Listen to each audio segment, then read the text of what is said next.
Greetings and welcome to the ROI Clear podcast. My name is Ray Hightower, and today we are happy to have as our guest Ms. Larissa Greene. Larissa Greene is Director of Education at Advanta IRA. We are going to dig into IRAs, into investment, and all of the advantages that revolve around working with Advanta IRA and some other things as well, business leadership, education, all of those things. So without any further delay, let me say, welcome, Larissa Greene. Welcome, Larissa. Thank you so much, Ray. I'm happy to be here. Glad to have you here. We're really glad to have you. And to kick things off, the way we normally start things here on ROI Clear is that we ask our guests to give us an elevator pitch. And for those who are new to ROI Clear, Larissa is on an elevator with someone she wants to influence. So Larissa, what would you say to that person in the course of an elevator ride? Okay, great. Thanks, Ray. I love that. So I work for Advanta IRA. We are a self-directed retirement firm, and that very simply means that you can invest in what you know best and invest outside of the market. So if you're looking to diversify, or if you're looking to sort of get out of the market in that way, then you can find those investments that you feel more comfortable with and make those investments. And we simply help you with that. We don't sell anything at all. We simply provide a service. We hold the account, you find the investment, we help you get it done in the name of the retirement account. I love that. Succinct and to the point. And to summarize, how do I summarize such a brilliant summary? You're giving control back to the investors. That's correct. Yep. Okay. And in so many cases, I don't understand why this is. I need to drill down into this because I don't understand the rules around your industry. So forgive me if I ask questions that are just, basic questions or whatever, just tolerate me, if you will. So why is it that with other IRA providers, they're not allowed to be as flexible as you are? What is your secret sauce that allows you that flexibility that you offer? It's really, honestly, I mean, brokerage firms sell certain market-based investments, but not and vice versa. So really, we've made a decision to get involved in the market. So we do the opposite of what they do. And we really based our business around record keeping for private investments, where you have brokerage firms that they do the exact opposite. And really, they don't understand how to value private investments. They're not really sure how to do things like pay expenses on behalf of a rental property, for example. And so we're really just filling the gap in the industry, and they've sort of made it a business decision not to handle those, and we do the opposite. We don't handle anything market-based, and that's a decision that we've made. Okay, you made a business decision. You saw other people in the industry were headed in one direction. While they're zigging, you decided to zag. Yep. And because of that, you created an opportunity. Mm-hmm. I love stories like that.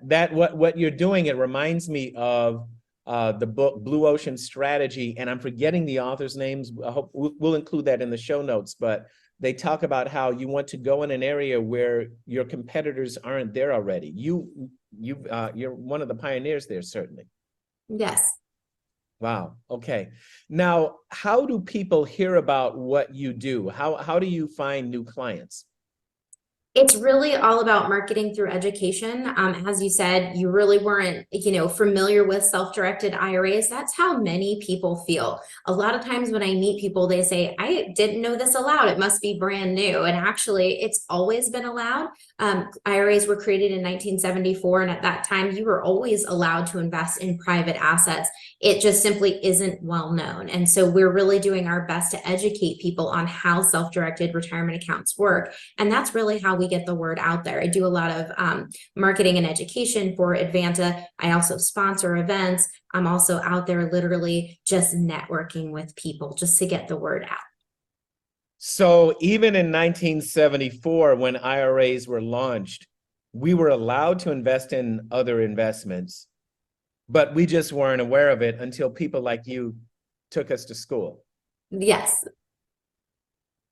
That's concerning, because I'm thinking about all the years that I invested in an IRA. I only became aware of you 2 years ago, maybe.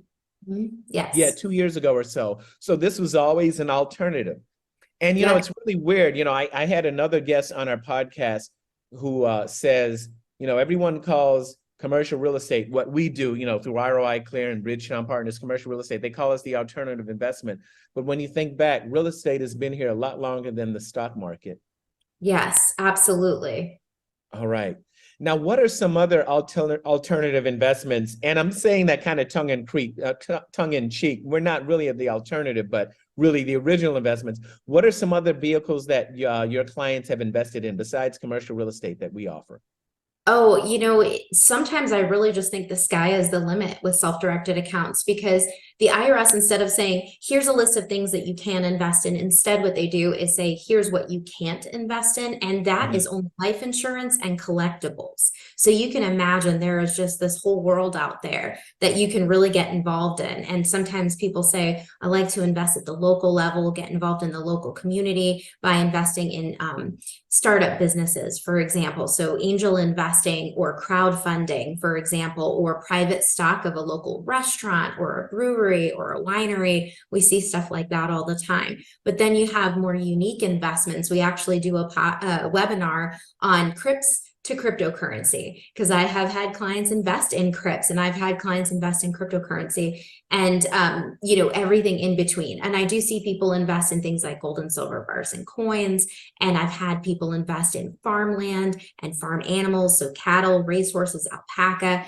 So when we're talking about investing in what you know best, sometimes it's just simply about diversification, but other times it's about really taking your knowledge and putting your money there because you feel comfortable with it.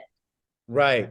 Go with what you feel comfortable with. If you're a physician, you might want to invest in something in the medical industry.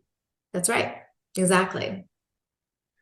There's a lot of freedom there. Now, why is it this is the more I'm talking to you, this is very educational for me because I had always thought of you. Yeah, we make sure to talk to Advanta, talk to Larissa, when someone has an IRA and they want to put money into one of our deals.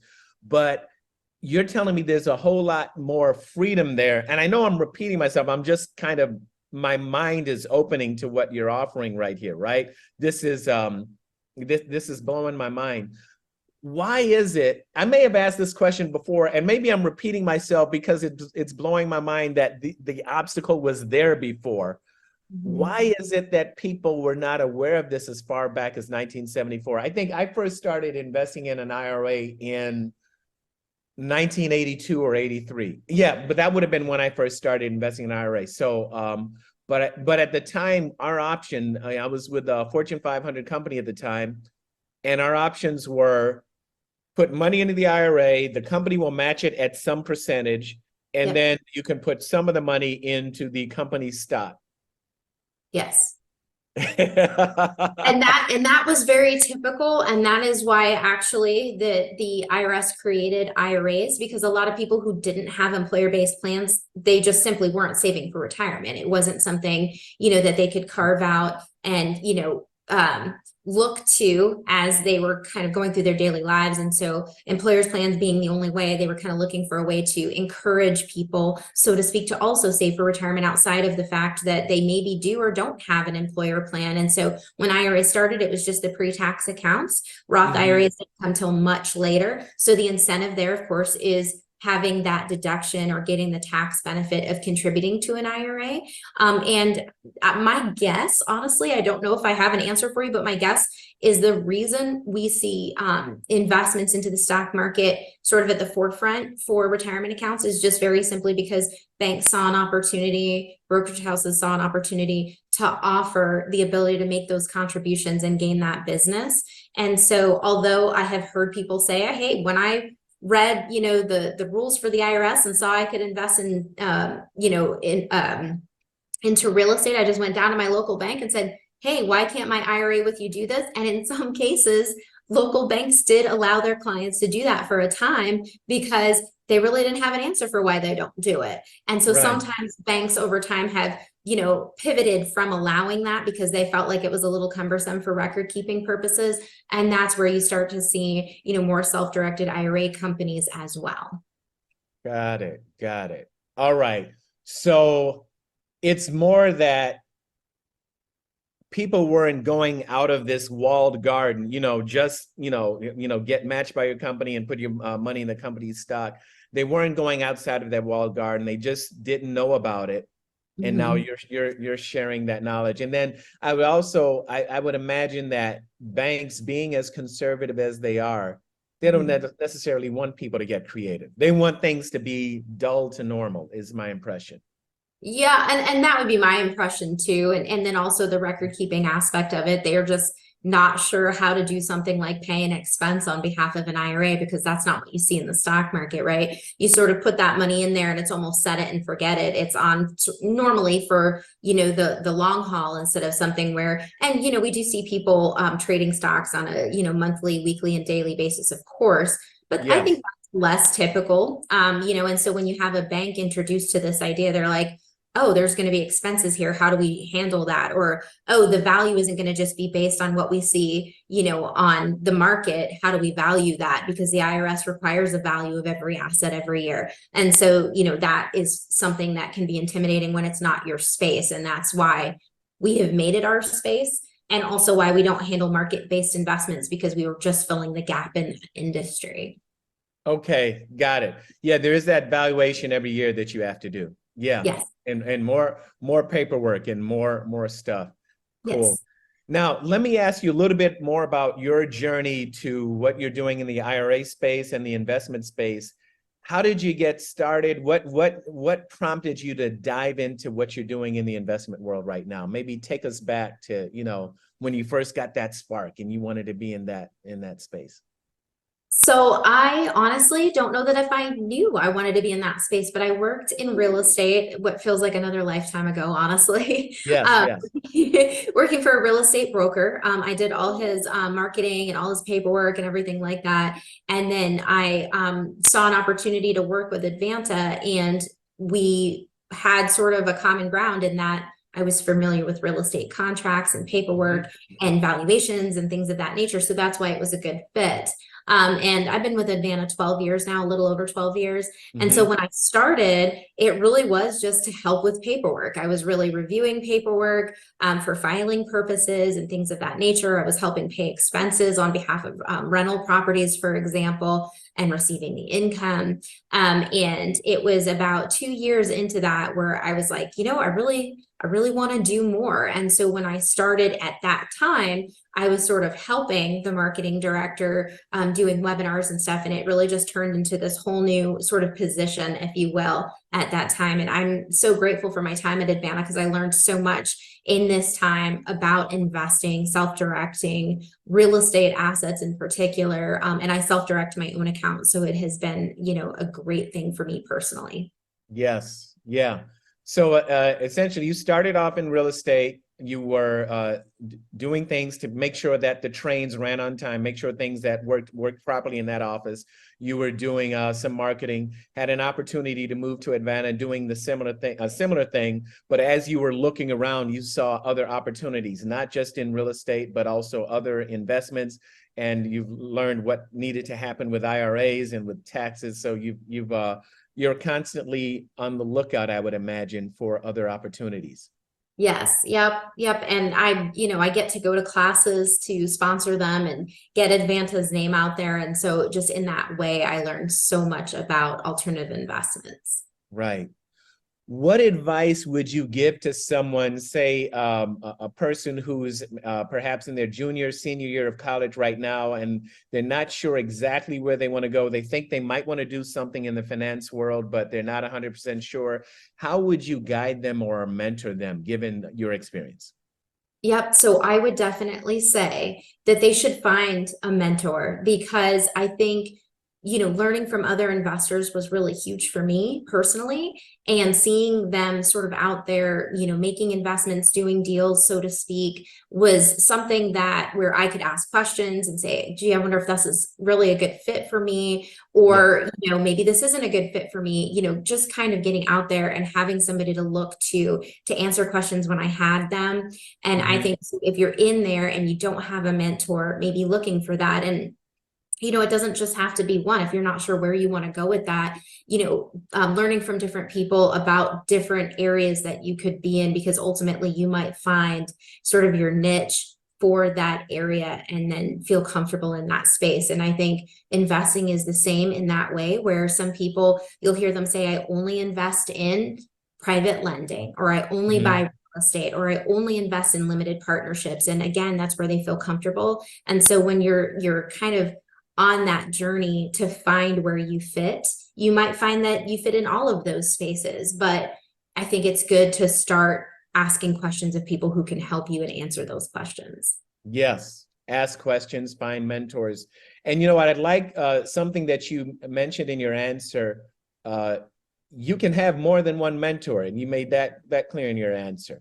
Yes. What are some things that you look for when you're choosing a mentor? Is it a formal relationship? Do you sit down and sign a contract? Is it informal? Do you go to lunch and coffee? How do you build those mentoring relationships yourself? So because I do a lot of networking, I feel like they're very informal. I know that people are out there sort of in that mentor, wearing that hat more officially, I'm sure.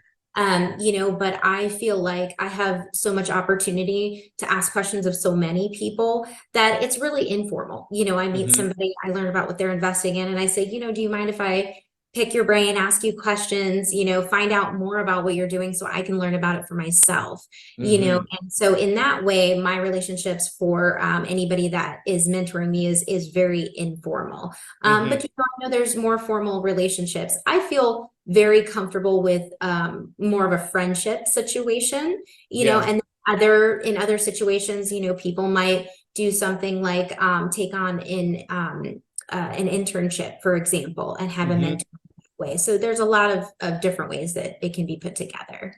Wonderful. Yes. And now I know, given your experience, 12 years in Advanta and the time that you spend in real estate prior to that, you are a wealth of knowledge. You're approached by people who want you to be a mentor as well. So you're like in the middle. You're others, you're a mentor to others, and others are mentors to you. So could you tell us, what do you look for in someone that, say, approaches you and wants you to mentor them? I don't know if I've ever had anybody ask me that before, but I do have lots of people that ask me lots of questions on a regular basis. I guess I never thought of it really as a mentorship, but I tell everybody I'm always happy to answer questions. Sharing my knowledge is just something that I like to do based on my experiences, and also my experiences with people willing to share their knowledge. So, sometimes when people, for example, want to self-direct and they're just not ready to yet, they're in the very early stages, I'll say, sometimes it takes people a year or 2 years to find the investments they're comfortable with or move forward with a self-directed IRA. And in the time that you are in the learning stages, I'm always here to answer questions. And so, I just had somebody call me and laugh and say, I'm so sorry, I know you're sick of hearing me. And then that is not the case at all. A big part of my job is answering questions, and I'm happy to do that. Okay. All right, good. So you heard it here, listeners, ROI Clear listeners. Larissa is here to answer questions. So that's powerful. That's the way to do it.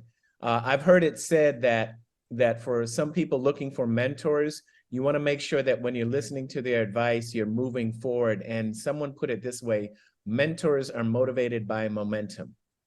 And if they see you that you're taking action on their advice, that they want to do more. And I would imagine that would be something that would encourage you as a mentor. You might not see yourself as a mentor, but those people asking you questions see you as a mentor. I know they do.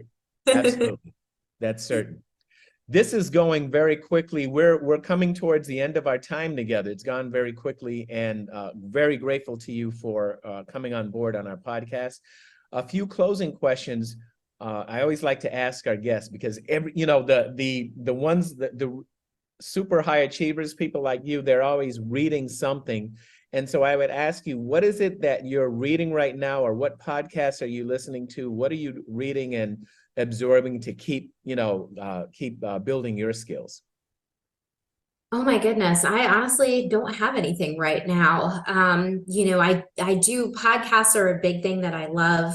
And I am always looking for, different podcasts where, it's a busy life that we're all living, right? So whenever I have an opportunity to listen to a podcast, that's definitely very motivating for me. And there's a lot of investment podcasts out there. So, I always recommend that, like ROI Clear. It's just something that in our busy lives, it's easier to take the time, and if you have a family, especially, that it can be a little overwhelming to try to get in a good book. But they're out there, of course. I think a lot of us would sort of refer to the classics as far as investing, but I definitely like a good podcast. I don't have one I'm listening to right now that I could recommend, but I definitely like that. Very cool. I've heard people call it Drive Time University. I love that. Yes, I feel like that is so true. I get in my car and I listen to podcasts, and yes, absolutely. Wonderful. And then finally, how can people get in touch with you? So, and everybody can give me a call. I have a direct number. Should I share it here, or will it? Yeah, feel free to. We'll also Okay. put it in the show notes. Okay, so you can reach me at my direct number, 727-754-9963. Again, 727-754-9963. That's the absolute best way to reach me. It's not a textable number, unfortunately, but give me a call and I am definitely available to answer your questions. Excellent. Larissa Greene, it has been a pleasure speaking to you here on the ROI Clear podcast. Thank you. Thank you for our business relationship. Thank you for sharing your expertise with our audience. And I look forward to working with you on future deals. Yes, same here. Thank you so much, Ray.